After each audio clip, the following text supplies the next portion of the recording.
qui est connecté. Mais après, on va voir parce que l'année prochaine, bah, là, on aura bientôt fini hein, le Oui. livre. C'est la fin, on est vraiment à la fin. Donc, je pense l'année prochaine, peut-être faire que le soir à 20h, ouais, 20h, je crois. Et mélanger un petit peu tout, faire les écoles philosophiques et un petit peu débattre. Pas nécessairement avoir un cours de débat, un cours de un peu magistral. Enfin, Ah c'est pas oui, vraiment ok. magistral, mais ouais, je pense faire un petit peu un mélange des deux et que le soir, parce qu'il y a plein de gens qui auraient peut-être aimé suivre, mais qui suivent beaucoup en replay. Il y a Michel, par exemple, le matin, il fait ses prières, il fait ses pratiques. Mhm. Et donc, il va nous rejoindre à l'heure. Enfin, il y a plein de gens qui aimeraient, enfin, j'imagine, peut-être plus le soir. Donc, on va voir. Et puis, ben, moi, si j'ai toujours une souris dans la paroi, au moins, je pourrais faire la grasse mat. Ok. Très bien. Et donc, on en était à la page 189, je crois, non? Sûrement. Sûrement, peut-être. 880. 100. Ah non, 100. Alors, attends. Parce que moi, j'ai Parce que, essayé de. Il y avait la suite après. Oui, c'était la fin des conditions erronées. oui, c'est ce que je me dis aussi. Je me rappelle, j'ai regardé tout Ah, à l'heure, je ne sais pardon. pas si on avait fini ou pas. J'avais Pas, l'impression pas qu'on avait erroné. fini, non? Ouais, pas erroné conceptuel. Excusez-moi, j'ai fait un lapsus. La fin des conditions conceptuelles et non conceptuelles. Ouais, c'est ça qu'on avait vu, non? Vous vous souvenez? Sûrement. Ça fait longtemps. Ça fait Ouais, très. alors qu'on Ça fait. était 186. Non, erroné, Ouais. erroné, non, erroné, on a fini. Est-ce qu'on a commencé les mentales Non, sensorielles? non, C'est ça que tu dis qu'on avait fini avec ça aussi. non, erroné, on n'avait pas fini, on n'avait pas commencé. On n'a pas fini. On en avait parlé bien sûr bien avant, hein. Mais là, c'est surtout les conceptuels et non conceptuels. C'est ça qu'on avait vu, non? Alors là, je sais que ça, on a fini. Alors, pour les Ah conditions oui. erronées, j'ai pas de souvenir 180 de. Ouais. Bon, bah, 189. ok. Ouais, je vais regarder sur YouTube, parce qu'il y a marqué le numéro de page. Ah oui. Voyons voir Voyons voir qu'est-ce qu'ils disent. Qu'est-ce qu'ils disent? C'était il y a longtemps. Oui, 189. Exact. Impeccable. Donc, on avait fait des petits débats, et là, de toute façon, la fin, c'est toujours des petits débats. Il compare beaucoup de choses, pas dans le texte Racine. Dans le texte Racine, il dit des trucs assez simples, il donne pas les exemples, et il donne pas les comparaisons. Mais je pense que c'est fait pour qu'on puisse ensuite débattre et donner les comparaisons. Donc, bah, vous avez nécessairement la définition d'une cognition erronée, ça c'est sûr, sûr et certain. C'est une cognition qui se trompe par rapport à son objet apparent. Oui, exactement, bravo. C'est magnifique, je suis tellement content de m'être levé ce matin. Excellent. Et donc, une condition non erronée? Ben, elle ne se trompe pas par rapport à son objet apparent. C'est une cognition qui ne se trompe pas par rapport à son objet apparent. Voilà, excellent. C'est magnifique. J'accepte, Super. oui. Bravo. C'est super. Donc, bah, c'est très similaire, hein. Ici, c'est juste une autre formulation dans le texte. Définition d'une cognition erronée et un connaissant, nous on dit une cognition, qui est erronée, nous on dit qu'il se trompe. Quant à son objet apparaissant, nous on dit sur son objet apparent. Ouais, c'est pareil. Les cognitions fausses et toutes les cognitions conceptuelles en sont des illustrations. Ouh là là. Vous êtes sûr? Ben, bien sûr. Moi, du coup, Qu'est-ce toutes ces qu'il le dit? conditions, ça me Une semble cognition évident. conceptuelle est obligatoirement erronée par rapport à son objet apparent, puisque Oui. l'objet n'existe pas, c'est un concept du sens du son, et puis une cognition fausse, elle se trompe par rapport à l'objet apparent et à l'objet de compréhension. Oui, Mm. exactement. C'est tout à fait ça. Excellent. Excellent. Donc, en effet, une cognition fausse, elle se trompe au regard de ce qu'elle était censée comprendre. Ouais, vous êtes d'accord? Mm. Mhm. Ouais, elle était censée comprendre quelque chose, elle ne le comprend pas, elle le comprend de travers. Ouais. Donc, ça, Mm. c'est une cognition fausse. Alors qu'une cognition erronée, c'est pas du côté de comment est-ce que le sujet se comporte vis-à-vis de l'objet, c'est comment est-ce que l'objet se comporte vis-à-vis du sujet. Ouais, Mm. comment est-ce qu'il lui apparaît? Est-ce qu'il lui apparaît avec un déguisement? Est-ce qu'il lui apparaît sans déguisement, avec une distorsion ou sans distorsion? Et une cognition fausse, c'est plutôt comment est-ce que le sujet, lui, il s'engage vers vers l'objet. Est-ce qu'il s'engage de manière incorrecte ou est-ce qu'il s'engage en accord avec cet objet et le réalise ou non. Ouais. Après, Mhm. une condition qui n'est pas fausse, elle ne réalise pas nécessairement son objet, ça vous êtes d'accord? Mhm. Qu'est-ce que t'as dit? Pardon. Une, co- une, une condition qui n'est pas fausse ne réalise pas nécessairement son objet. Oui, ça peut être une inattentive, par exemple, une condition inattentive. Voilà, ça peut être une attentive, ça peut être le doute, ça peut Mm. être une supposition correcte. Ouais, mais elles ne sont pas fausses. Mais elles ne réalisent pas leur objet pour autant. Ouais, ça vous parle? Oui. Mhm. Ah oui. J'ai Donc, essayé ouais. d'expliquer à ma fille ça parce qu'elle m'a dit qu'elle était dans un musée et puis comme elle s'est sentie un peu fiévreuse, vertigineuse et tout, enfin, elle n'était pas bien ce jour-là, et elle regardait un dessin abstrait et donc du coup Mm. ça commence à se tourner, linge commence à bouger et puis après elle me dit j'étais pas bien, je suis sortie de la salle. Mais Ouais. dans ce cas-là, c'est erroné et pas fausse parce que j'ai essayé de lui expliquer parce que tu as vu quelque chose mais tu as su que c'était pas vrai. Du coup, c'est erroné et pas fausse. Donc, mais en fait, j'ai Oui. expliqué dans un autre langage, mais je sais pas si j'étais claire, quoi. Mais, Oui. Quand on mais je s'explique pense que ça après. peut l'y aider parce que des fois, elle se fait des films comme ça qu'elle tombe pas rond, mais en fait, j'ai dit non, c'est parce que t'es pas bien, tu vois des choses ou on est fatigué, et voilà, quoi. Oui, exactement. On est plus vulnérable, etc. Par exemple, moi, à 2 heures du mat, quand je suis obligé de taper dans la paroi pour faire fuir la souris, et que je suis sur le point d'avoir de la colère et tout ça, et je me dis, mais est-ce que cet objet de colère existe ou pas? À 2 heures du mat, faut déjà le faire. Et donc, en général, ça déconstruit tout ça, parce qu'en général, on sait quand on est dans un moment d'affliction, l'objet qu'on est censé comprendre est totalement inexistant. Ouais, L'objet de notre affliction. ouais, ouais, ouais. L'objet de notre affliction est totalement non existant. Et donc, ça permet de poser les choses. Mhm. Et en effet, si on comprend que si on n'y croit pas, si on croit pas à cette erreur, c'est toujours erroné, mais c'est plus faux. Ouais, Mhm. comme quand on met des lunettes bleutées et qu'on va voir la neige. Mhm. Si, ouais. Du côté Ouais, du ouais, sujet, on ne va pas aller en accord avec avec l'apparence, parce qu'on n'y mhm. croit pas. Mais du côté de l'objet, il y a toujours cette apparence distordue. Ouais. Bravo! Mais ça aide beaucoup au quotidien. Vraiment. Mhm. Bon, très bien, très bien. Et donc, ok. Donc, on a dit les cognitions fausses et toutes les cognitions conceptuelles sont des illustrations de cognitions erronées. Ouais, une cognition conceptuelle, ça vous avez parfaitement compris. Pourquoi? Ouais. Ok, bravo. Parce que la définition d'une généralité de sens de tasse, c'est... La généralité de sciences de tasse. Ouais, Ouais. Je vois pas le lien avec ce qu'on avait dit avant. Bah, ouais, parce que si, c'est parce que c'est un concept, parce que Ah c'est oui, pour ça oui. qu'il dit Ok, ça. Mais euh, on, ouais. on- on a vu la généralité de sens de tasse, bah, c'est ce qui apparaît comme une tasse, mais qui, on sait ce qu'on, enfin, ça n'existe, je sais pas comment dire, je sais pas. Oui, Dire de bêtises. ça apparaît comme étant une tasse, exactement. Mhm. Ouais, c'est ce facteur de surimposition qui, bien que n'étant pas une tasse, apparaît comme étant une tasse à la cognition conceptuelle qu'il appréhende. Ouais, donc Mhm. ce n'est pas Mm. une tasse, mais ça apparaît comme étant une tasse. Donc il y a bien une distorsion. Oui. Ouais, bravo, magnifique. Magnifique. Ben, c'est bien justement la preuve dans la définition d'une généralité de sens, donc la définition des concepts, que c'est en effet une distorsion et non que c'est nécessairement erroné. Ouais. Mhm. Mais notre conscience conceptuelle ne se dit pas, tiens, j'ai une tasse dans ma tête. Ouais, elle ne va pas, ça va pas nécessairement être une cognition fausse. Mhm. C'est une cognition conceptuelle, mais c'est pas nécessairement une cognition fausse. Si on se dit, ah, si j'ai une tasse dans la tête parce que je pense à tasse, là, oui, ce serait nécessairement, on Mhm. dirait, bah oui, non seulement la cognition se trompe à l'égard de son objet apparent, mais en plus, elle saisirait cet objet apparent comme étant l'objet lui-même.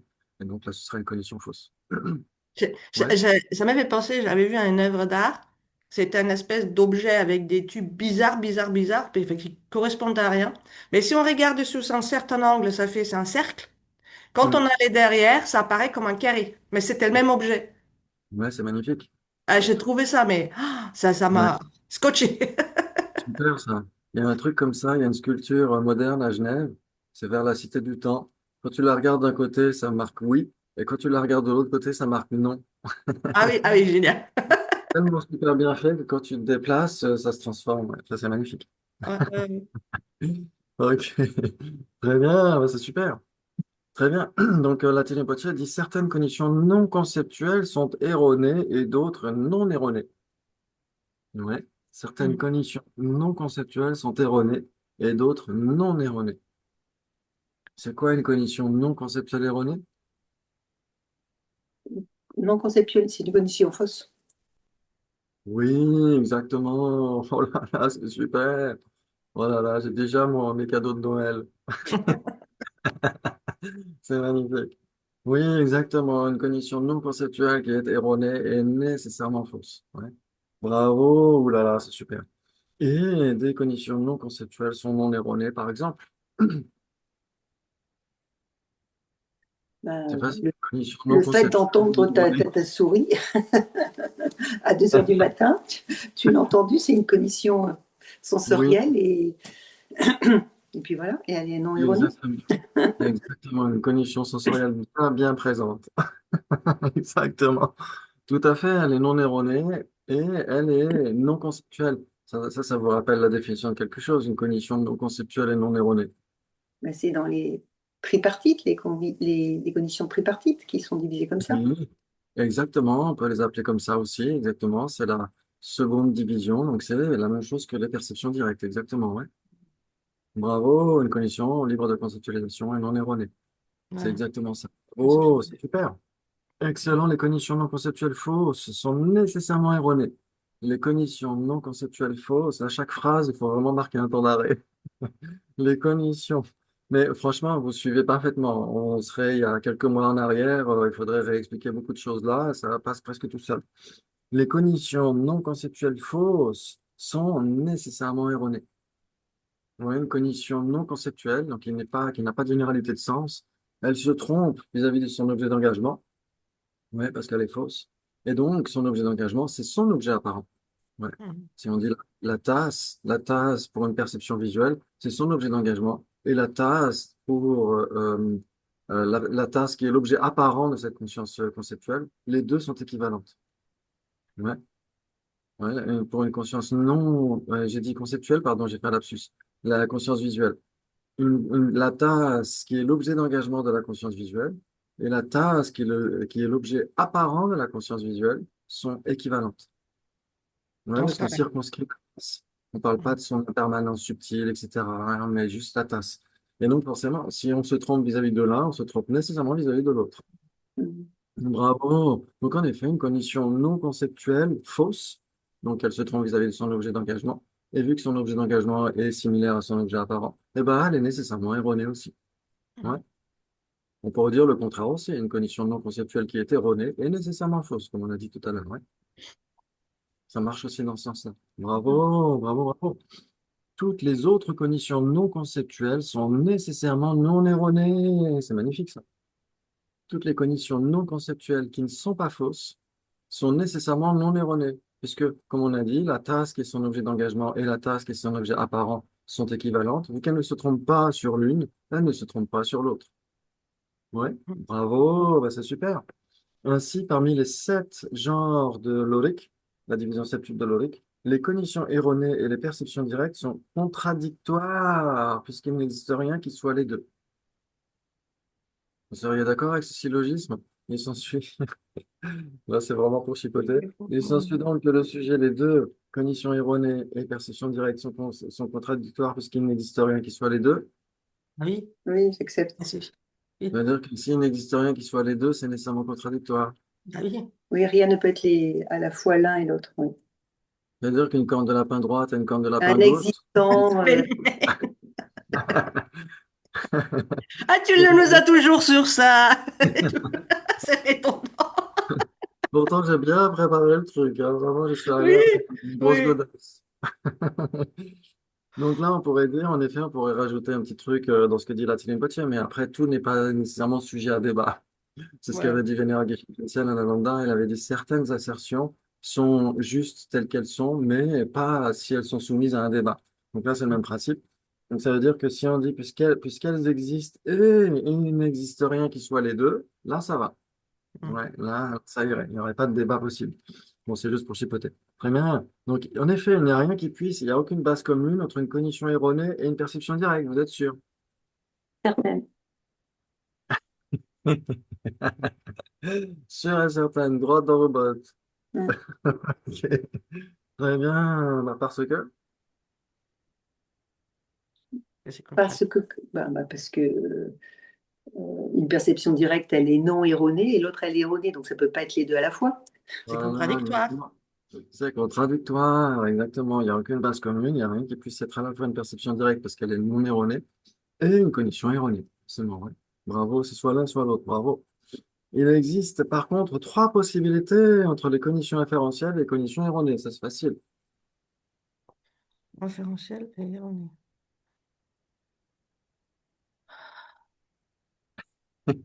Bah, une inférentielle est obligatoirement erronée, Oui, déjà.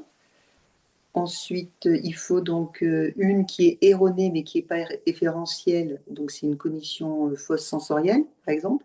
par Non. exemple, exactement. Et après, il faut une cognition inférentielle qui ne soit pas erronée alors. C'est- Alors ça, ce serait quatre possibilités, si c'était ça, ouais. Alors, ce qui est ni l'un ni l'autre, ni une inférentielle, ni une sensorielle alors. Enfin, C'est pas les Exactement. histoires de méditatifs avec l'eau partout, non? Oui, alors oui, en effet, on pourrait, dans ce cas-là, pourquoi pas l'ajouter dans les erronés qui ne sont pas des inférentiels. Alors, après, comme on avait vu, vous vous souvenez, il y avait des débats là-dessus.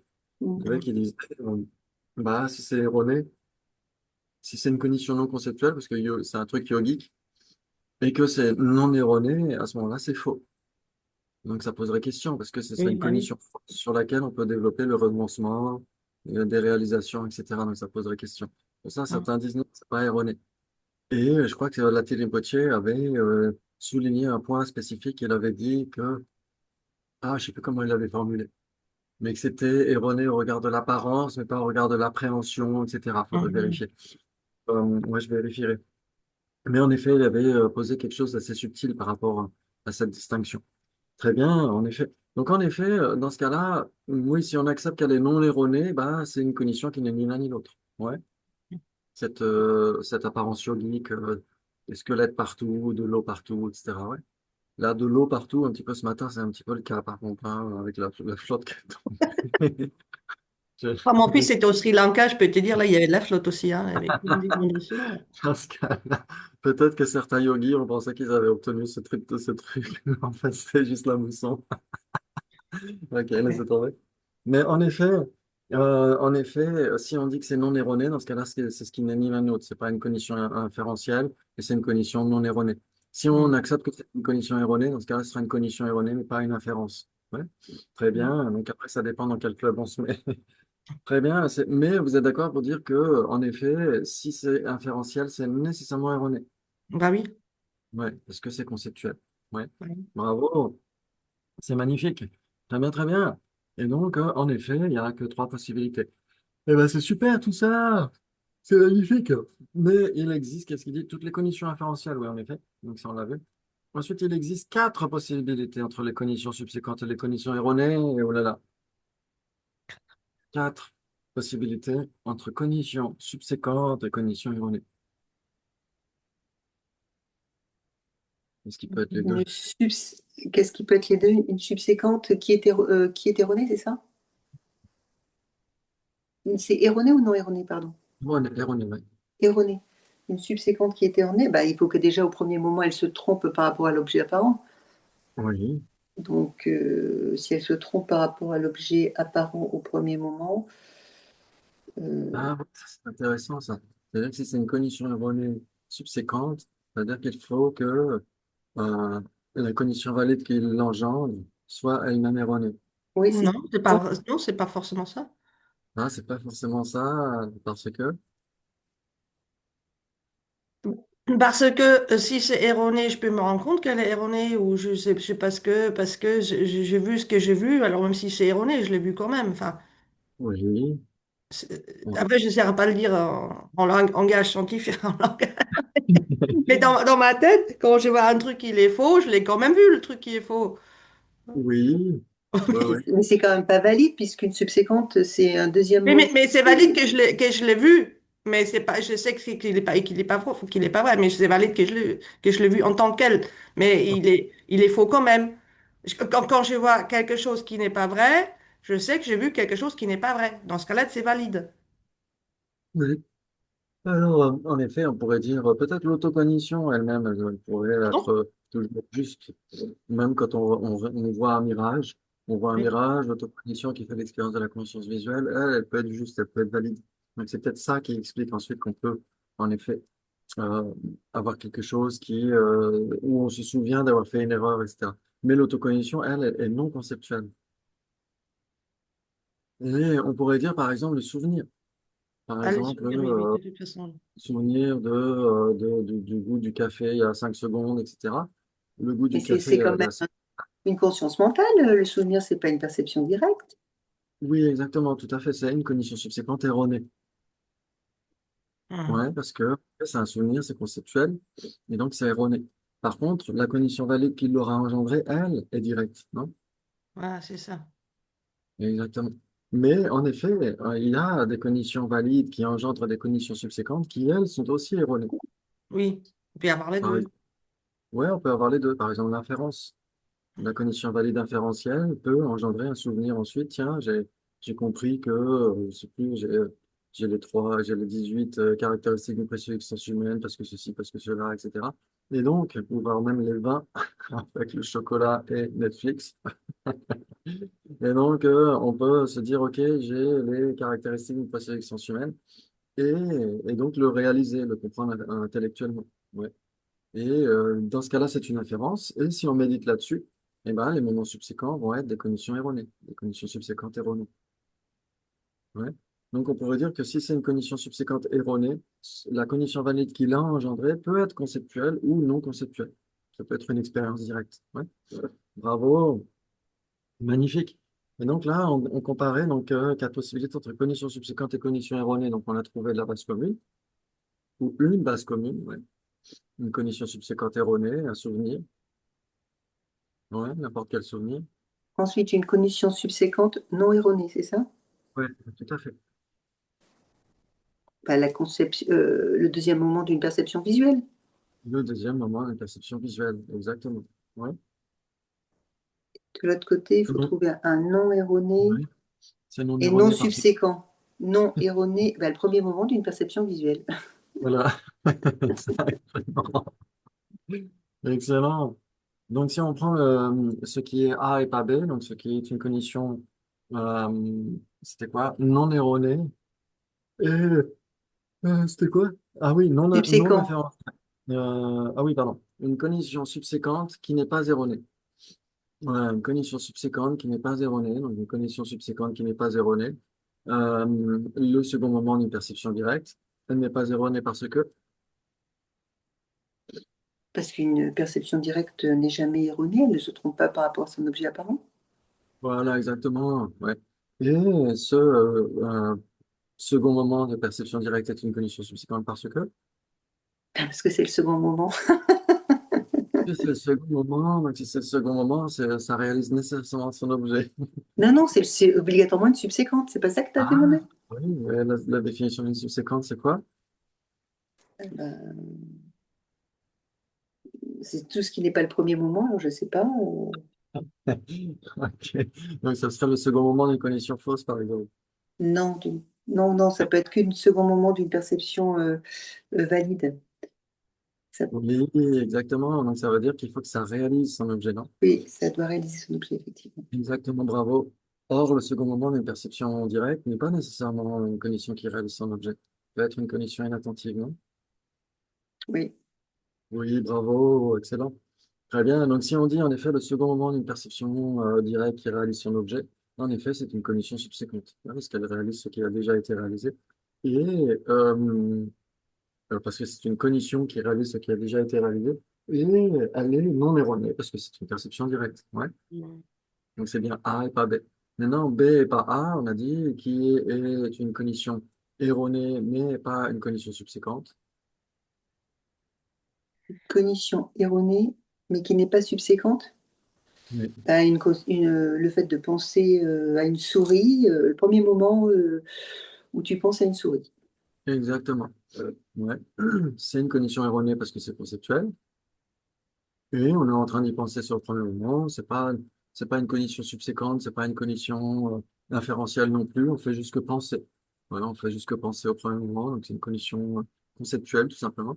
Et cette cognition conceptuelle n'est pas une cognition subséquente, si on ne se souvient pas de la souris, si on fait juste que l'imaginer, etc., quelle tête elle aurait à 2 heures du mat, etc. etc. Très bien. OK, ce qui, parmi les cognitions, n'est ni une cognition subséquente, ni une cognition erronée. Ni une subséquente, ni une erronée. Enfin, Oui. on avait dit le premier moment d'une perception visuelle, non? Le Direct. premier moment, une perception directe, exactement. Ouais, elle n'a pas besoin de réaliser son objet, elle peut être inattentive. De toute façon, elle n'est pas subséquente, parce que c'est le premier moment. Et elle est non erronée, puisque c'est une perception directe. Ouais, bravo, bah, c'est super, excellent, excellent, et tout ça sans diapo. Oh là là, c'est magnifique. Bravo, bravo. Il existe ensuite quatre, bah ça on l'a vu, conditions subséquentes. Ensuite, certaines conditions subséquentes ne sont pas erronées, comme par exemple le second moment d'une perception directe. Ouais. Ok. Alors, le second moment d'une perception directe qui réalise son objet. Là, il faudrait rajouter, il faudrait mettre un petit truc. Une perception Donc, directe valide alors. pardon. Une perception directe valide. Exactement. Alors, on pourrait dire que dans ce cas-là, le second moment d'une perception directe valide, ce serait presque un oxymore. Ouais, Ben oui, qui parce que réalise son objet. Ah oui, c'est bien pareil. Réaliser son objet valide. Ah oui, il y a nouvellement en plus. oui, exactement. Et nouvellement, Ah, j'allais sur le handicap. Oui, c'est pourquoi ce serait comme une flamme froide ou une lumière obscure, etc. Ce serait une contradiction dans les termes. Dire le second moment d'une cognition valide, enfin, oui, ça n'existe, enfin, ça existe le second moment d'une cognition valide, mais c'est pas, ouais, c'est plus une cognition valide d'une certaine manière. On peut dire le second moment d'une cognition valide d'une certaine manière, ouais, c'est quand même inexistant. Une cognition C'est valide, quoi, c'est toujours comment? le, c'est un non existant parce que ça Un date depuis. oxysore. parce qu'elle n'est pas nouvelle. Exactement, ouais. Donc en fait, ici, il faudrait dire le second moment d'une perception directe qui réalise son objet. Mhm. Infaillible, une perception directe infaillible. Parce que sinon, ça peut très bien être une cognition inattentive. C'est une perception directe. Et le second Mm. moment est une cognition directe aussi, une perception directe. Mais elle n'est pas une cognition subséquente parce qu'elle ne réalise rien, elle est inattentive. Ouais. Il faudrait rajouter infaillible ici. Et ensuite, il dit, et certaines cognitions erronées ne sont pas subséquentes. Ouais, comme le premier moment d'une cognition inférentielle. Ouais. On est sûr que le premier moment d'une cognition inférentielle n'est pas une cognition subséquente. Oui. Ouais, bravo. Parce que c'est nécessairement le premier moment. Alors, une cognition subséquente, c'est toujours un second moment, etc. On peut avoir un premier moment de cognition subséquente. Bon. Ben, c'est le Ben, deuxième moment alors. C'est le deuxième moment par rapport à T1. Oui, exactement. Par exemple, le goût du café. Il y a 5 minutes, on a goûté du café. Et là, on se souvient. Se souvenir a bien un premier moment. mm. Ouais, excellent, magnifique. Très bien, donc c'est là où on peut débattre sur ces moments, premier moment, deuxième moment, etc. Et quand on dit deuxième moment, ça veut dire que ça ne réalise plus par son propre pouvoir, c'est ça que ça veut dire. Exactement. Et Très c'est bien. quelle est la durée d'un moment, hein? Alors, ça dépend, il y en a qui vont dire il y a la durée infinitésimale, Mm. c'est un moment infinitésimal, et d'autres vont dire la durée d'un moment minimaliste, donc un moment, comment dire, un moment. Parce qu'ils disent, ils parlent de ketigma en tibétain, un instant. Un instant, ça peut être soit un instant infinitésimal, soit un instant qui permet l'établissement d'un phénomène. Ouais. Par Pour moi, exemple, ce serait plutôt le deuxième, en fait. Ouais. ouais, dans ce cas-là, ça veut dire que c'est un temps, une durée de temps qui permet qu'un phénomène soit établi. Dans ce Mm. cas-là, ça va être un instant, pas infinitésimal, mais ça va être un instant le plus bref pour Oui. l'établissement du phénomène. Par exemple, Mm. la production d'une tasse. Ouais, le potier qui est en train de fabriquer une tasse, etc. Et ben, tout cet instant qui permet la fabrication de la tasse, il est quand même long.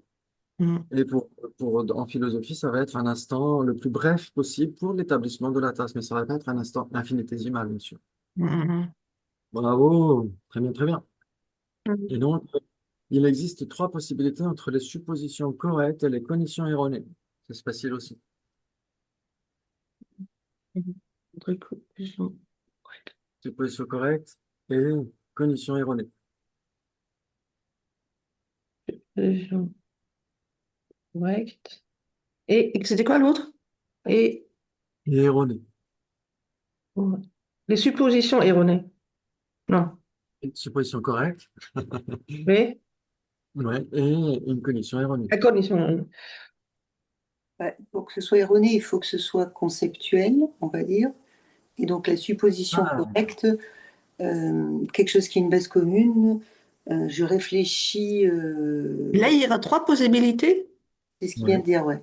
c'est la télépathie qui le dit. Enfin, par D'accord. toi, par ton biais. Alors là, Je j'arrive vois pas encore la tirer pas de chez, vois-tu.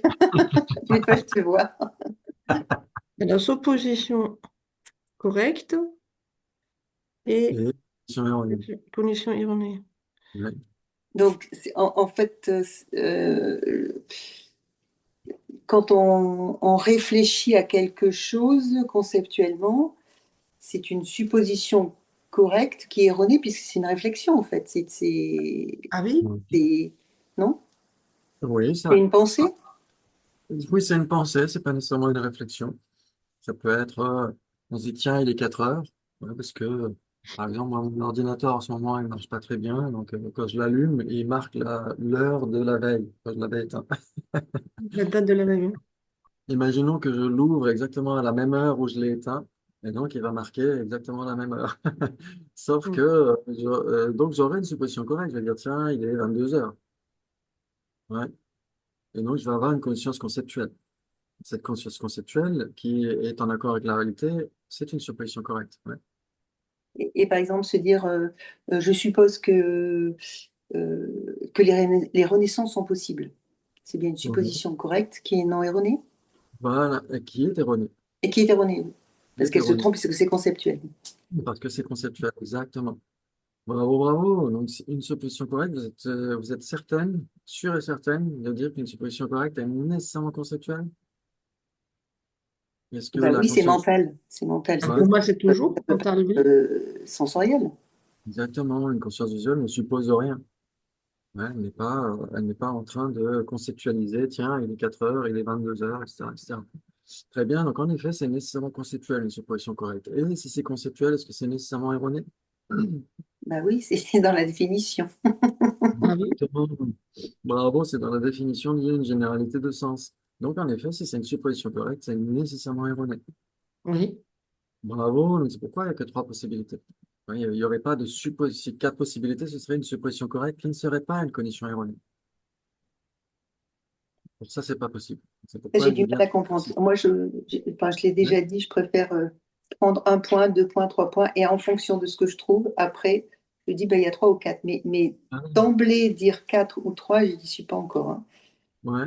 Ça veut dire quatre, ça veut dire qu'il faudrait se dire, tiens, est-ce qu'il est possible d'avoir une supposition correcte, donc conceptuelle, qui ne serait pas erronée? Ce serait ce qui est A et pas B.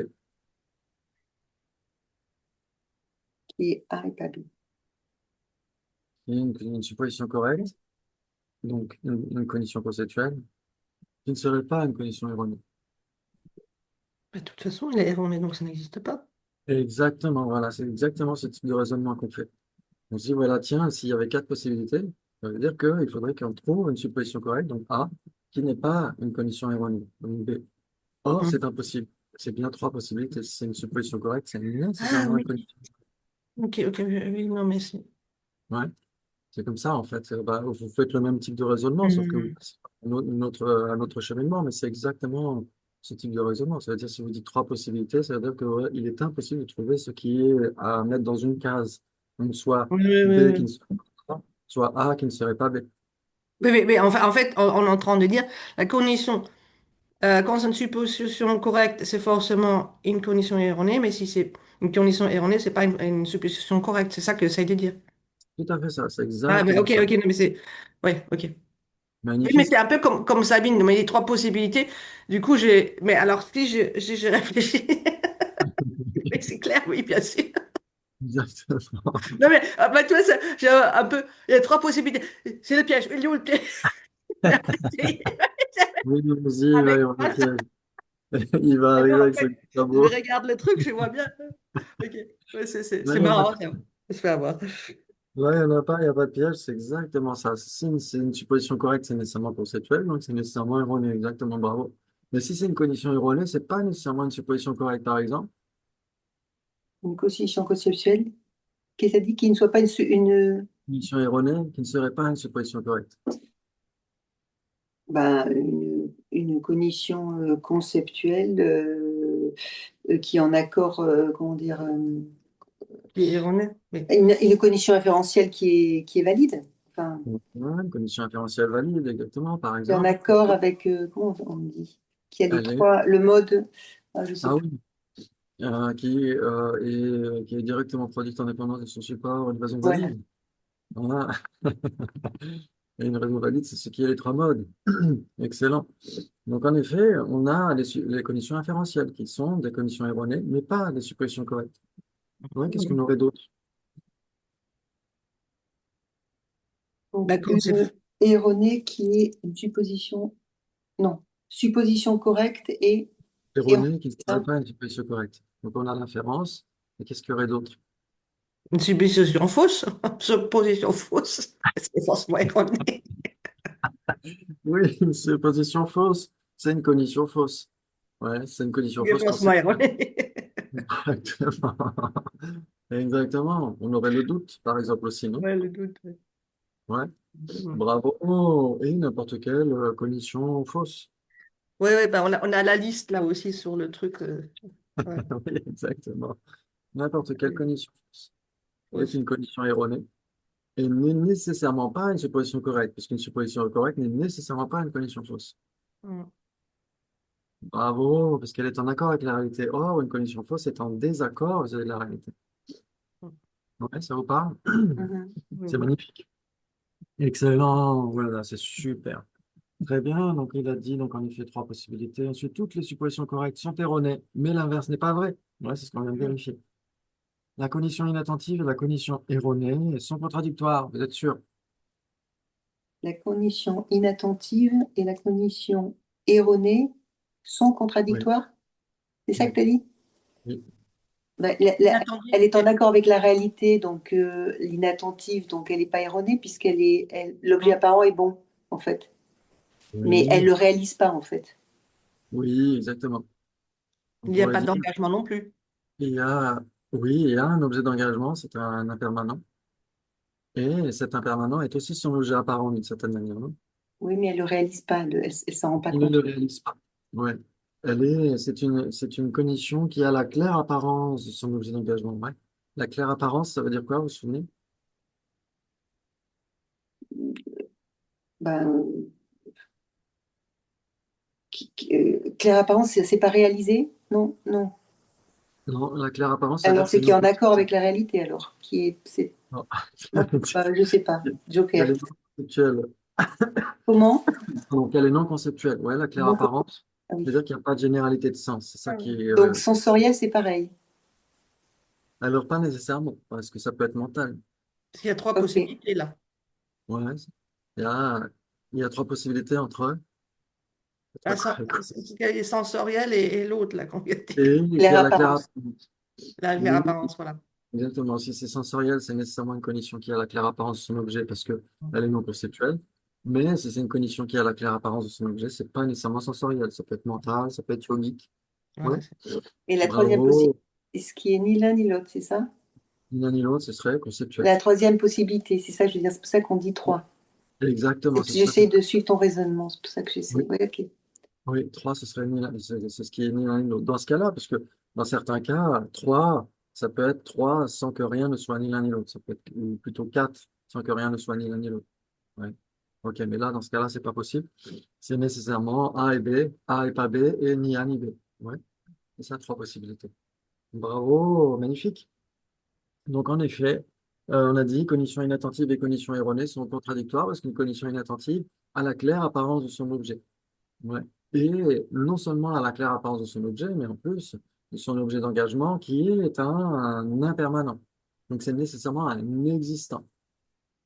Ouais. Donc, ce n'est pas une condition qui a la claire apparence d'un non-existant. Dans ce cas-là, ce serait une condition fausse, non conceptuelle.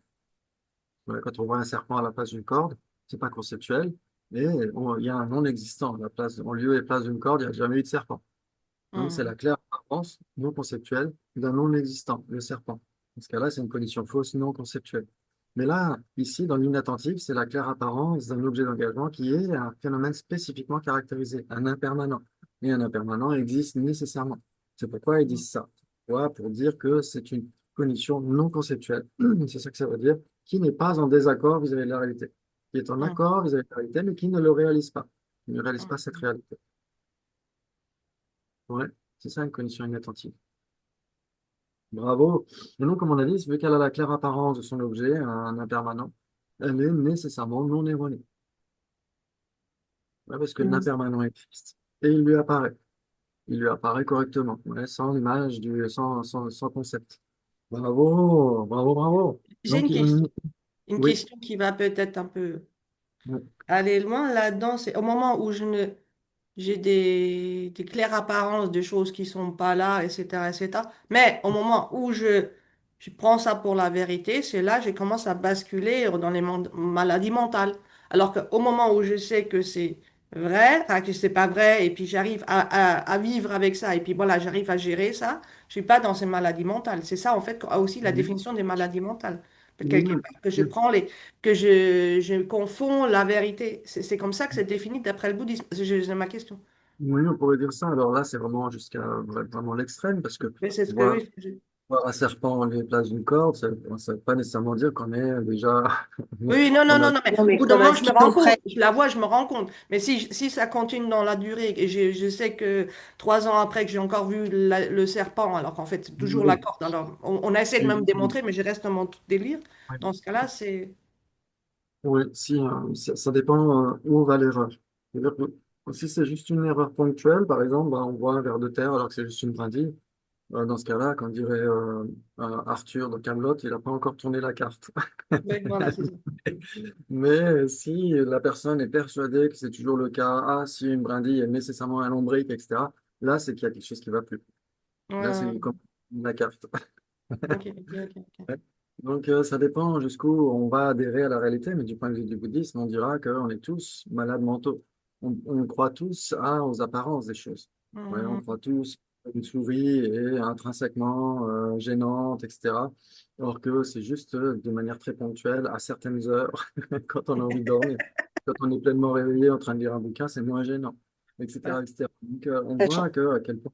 Hein. que, néanmoins, la souris, elle existe conventionnellement, alors que quand on est malade comme ça, qu'on prend les choses, ça n'existe pas conventionnellement, c'est pas pareil. Oui, exactement, ça veut dire qu'on prend tout comme étant l'ultime et tout. Et pour le bouddhisme, c'est ça notre maladie la plus fondamentale, Mhm. hein. Ok, ok, Exact, ok. tout à fait. Mais en effet, on dira que après, là, c'est peut-être plus facile d'expliquer du point de vue prasangika. Parce que pour les prasangika, même si on est tous malades, on adhère la plupart du temps aux apparences erronées.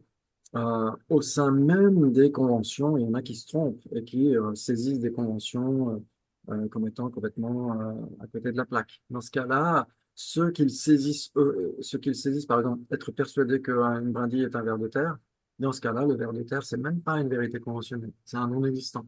Mhm. Ouais. Donc, dans ce cas-là, la personne qui saisit, qui se trompe vraiment, bah, tout simplement comme un enfant ou un animal qui voit son visage dans un miroir mais ne le reconnaît pas. Dans ce cas-là, ce visage qu'il prend pour un autre, dans ce cas-là, c'est même pas une vérité conventionnelle. Ouais, pour les patients handicap, ce qui est une vérité conventionnelle, c'est ce qui est trouvé par une cognition valide conventionnelle. Mhm. Or, se dire, bah, ça, c'est une autre personne que je vois, c'est le visage d'un autre, dans ce cas-là, c'est même pas une cognition valide. Moi, je vois beaucoup de souffrance chez mes jeunes par rapport au regard qu'ils imaginent que les autres ont sur eux. Mm. Là, ça engendre énormément de souffrance dans le monde. Qu'est-ce qu'il pense l'autre de moi? Qu'est-ce que j'imagine que l'autre pense de moi? Et ça va exactement là-dedans. C'est que, alors en fait, l'autre regarde, mais on s'imagine des trucs derrière. Et puis là, ça peut Mm. vraiment, pour les jeunes, c'est extrêmement Exactement. perturbant, quoi. C'est C'est tout. extrêmement perturbant, quoi. Et Pour les ça, c'est jeunes. difficile à leur expliquer, mais écoute, tu t'en fous ce qu'ils pensent les autres. D'une manière banale, on dirait ça comme ça. Mais de sortir de là, c'est extrêmement pénible, quoi. C'est très Et en plus, difficile c'est parce des qu'on. projections, c'est pas la réalité. C'est Voilà, eux voilà. qui pensent ça, c'est même pas. Parce que tu t'en fous, ça veut dire qu'il y a une base de vrai, alors qu'en fait, c'est que tes projections, c'est que Oui, oui, oui, tes oui, oui, pensées.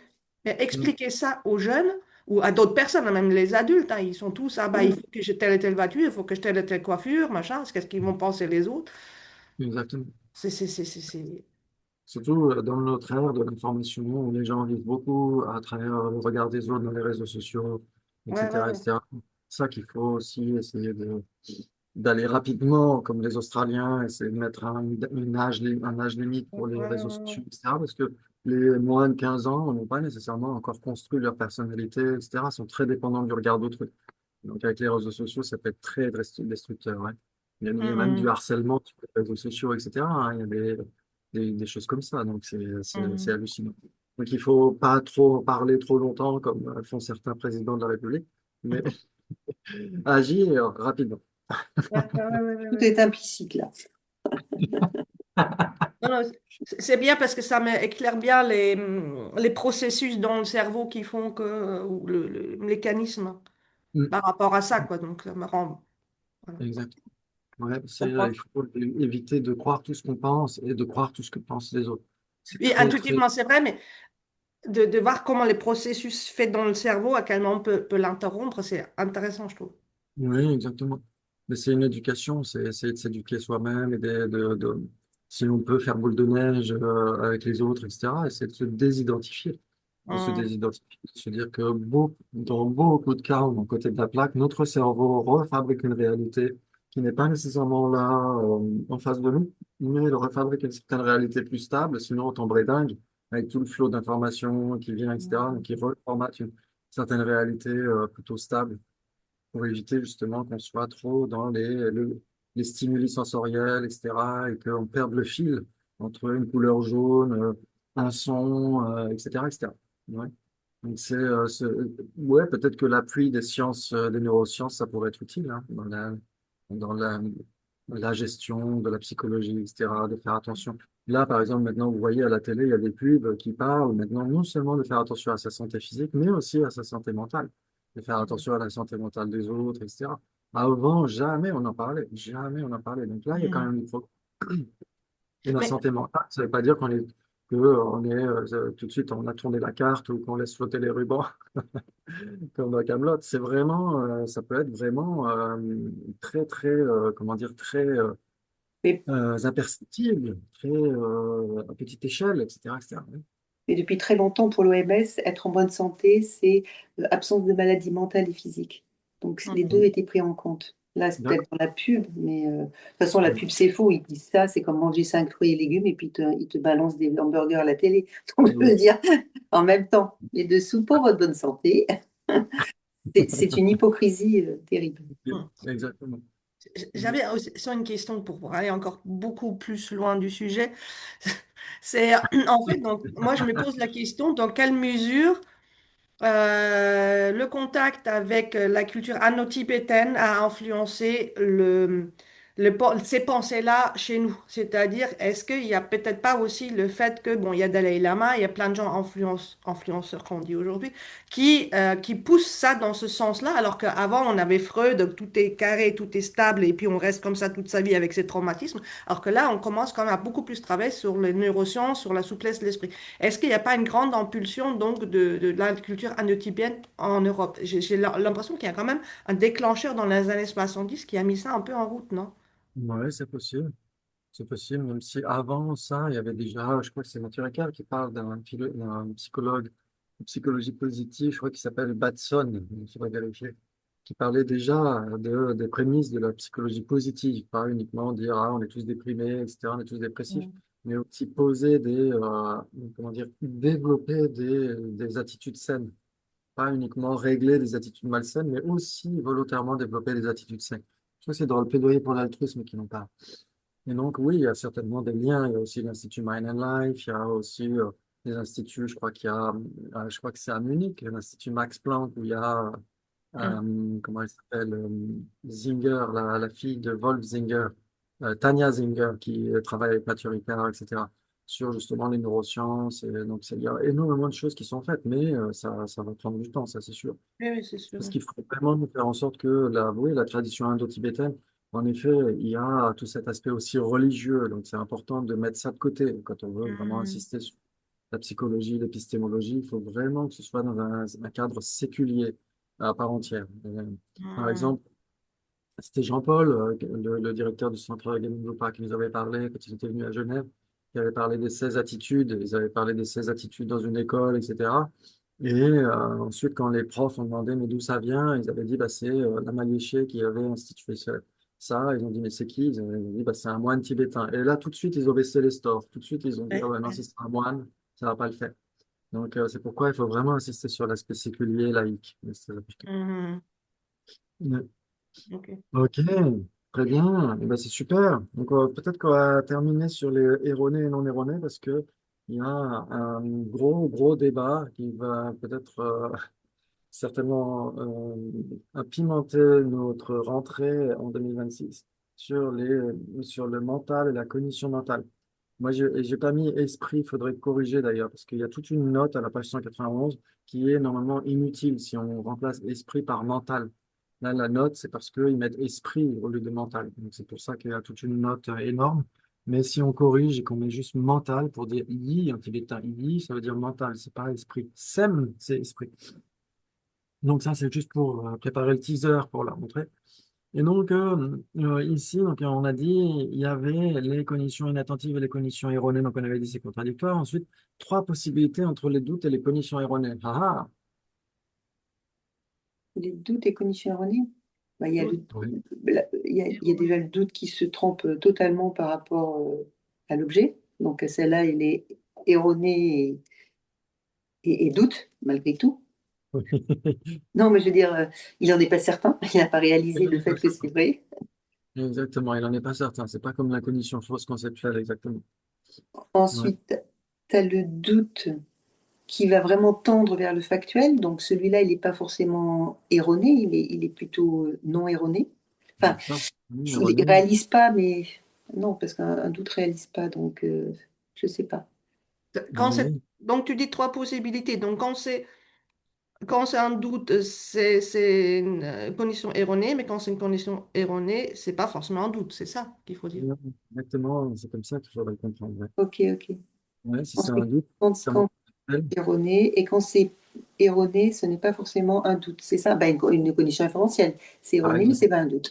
D'accord, Exactement. j'ai compris la logique. Excellent. Merci, Vali. Oui, mais c'est vraiment un truc, tout d'un coup, ça fait cling dans la tête, mais ouais. C'est génial, c'est les beaux cadeaux de Noël, tout ça. C'est magnifique. Excellent. Donc, en effet, si c'est un doute, c'est nécessairement conceptuel. Ouais, donc c'est nécessairement erroné. Mais si c'est erroné, une condition erronée, c'est pas nécessairement un doute. Ça peut être une condition fausse, ça peut être une supposition correcte, ça peut être une inférence, etc. Ouais. Bravo, bravo. Magnifique. Et donc, il existe aussi trois possibilités entre les conditions fausses et les conditions erronées. Ah, Alors, si c'est une cognition fausse, elle est nécessairement erronée, mais si c'est une cognition erronée, elle n'est pas forcément fausse. C'est ça, Vali? Merci. exactement. C'est tout à fait ça, bravo. Exactement. Par exemple, qu'est-ce qu'on aurait comme condition erronée qui n'est pas une condition fausse? Ben, une cognition inférentielle qui réalise enfin, qui va Ouais, comprendre son objet. qui va comprendre son objet exactement, alors qu'une cognition fausse ne le comprend nécessairement pas. Magnifique. Et ensuite, il dit, oui, toute cognition fausse est erronée, mais certaines cognitions erronées ne sont pas fausses. Par exemple, les cognitions inférentielles. La cognition inférentielle qui réalise que le son est impermanent. C'est exactement ça, bravo, c'est magnifique. Et on a le temps de terminer cette partie sur les non erronés. On verra les cognitions mentales et sensorielles la fin prochaine. Et donc, le texte Racine dit, la définition d'une cognition non erronée, c'est facile, vous l'avez dit tout à l'heure, c'est une cognition qui ne se trompe pas quant à son objet apparent. Cognition non erronée et perception directe sont synonymes. Ah, en réalité, dans le texte Racine, il dit ils sont équivalents. C'est pas grave, on pourrait rajouter équivalent d'une tic en tibétain. Alors que synonyme, c'est Ming Nanjang. Ça, c'est pas très grave.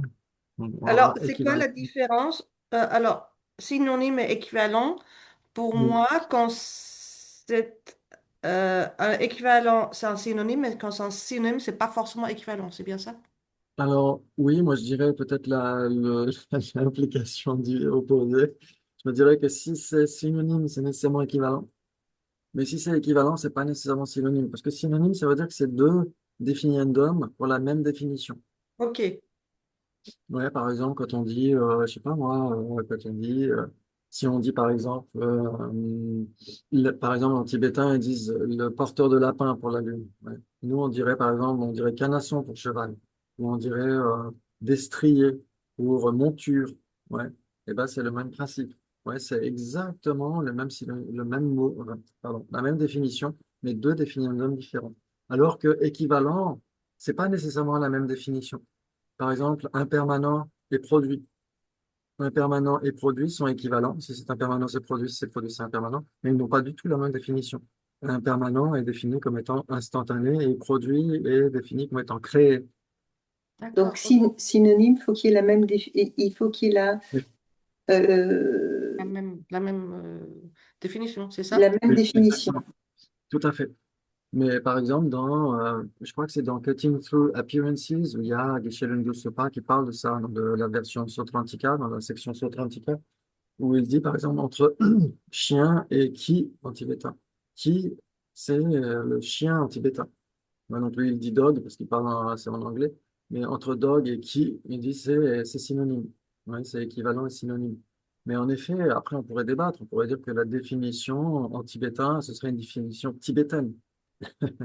Et donc, ne serait pas nécessairement la même définition qu'en anglais ou en français. Donc, on pourrait débattre là-dessus. Mais en général, il y a ces distinctions qui sont faites en général, même si dans beaucoup, beaucoup de livres en anglais qui font autorité, etc., ils mettent synonyme au lieu d'équivalent. Ouais.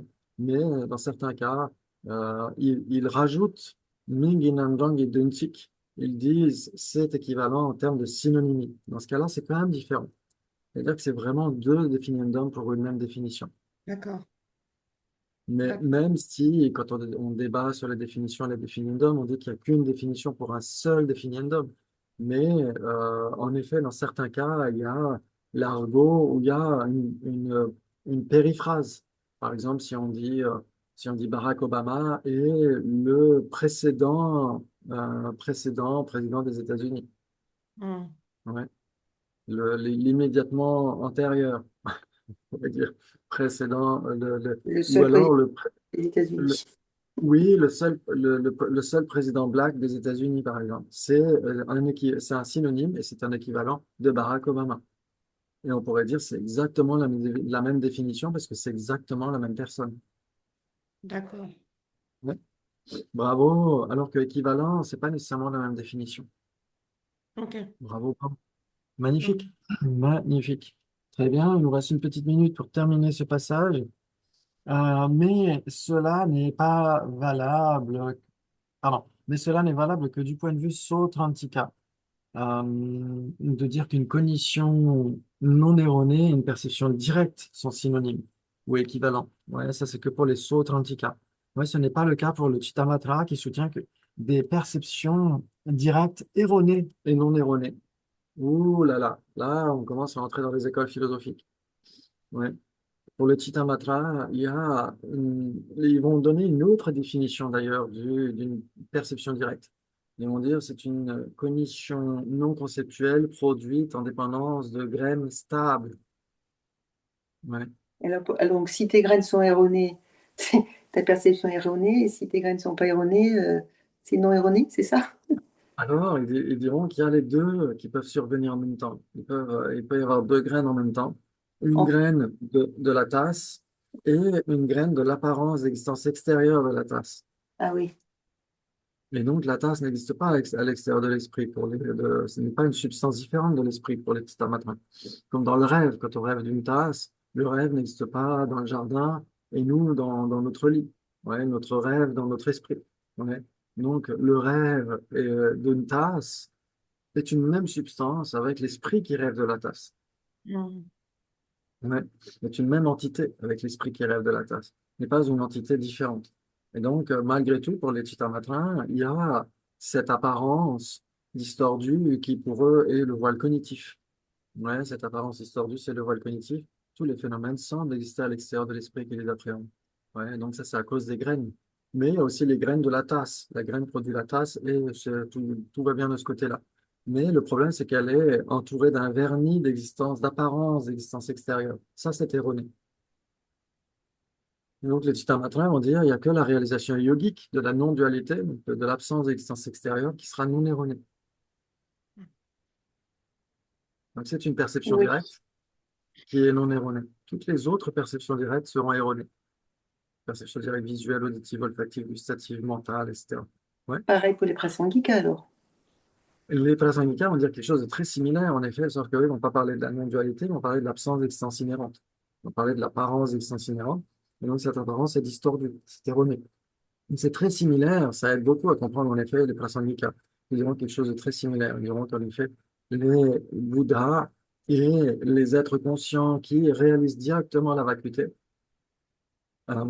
ont des conditions, des perceptions directes qui sont non erronées. Toutes les autres perceptions directes sont nécessairement erronées. Ouais, celles des êtres conscients qui ne sont pas donc, des êtres ordinaires. Par exemple, comme moi qui suis un être ordinaire, toutes mes perceptions sont erronées. Et un être conscient tel qu'un Arya, par exemple, une autre personne qui sera un Arya, cette personne, lorsqu'elle réalise directement la vacuité, sa perception directe est non erronée. Mais toutes ces autres perceptions sont erronées. Donc ça aide beaucoup à comprendre tout ça, ouais. Donc on en reparlera la fois prochaine en 2026. Merci beaucoup, c'était un Oui, immense plaisir. Oui, juste, donc tu avais dit le 20 après les vacances. oui, Non, oh non, la prochaine fois on se revoit, ce sera le ce sera le 9, je 9. crois, parce que Oui, et j'avais puis on vu. se revoit encore à 8h30, c'est ça? Ou- Alors, oui, exactement, ouais. Tant qu'on n'aura pas fini de connaître l'esprit, ce sera toujours ça. Ok, Ben, j'ai pas envie de vous changer votre programme, etc., si vous aviez prévu des choses.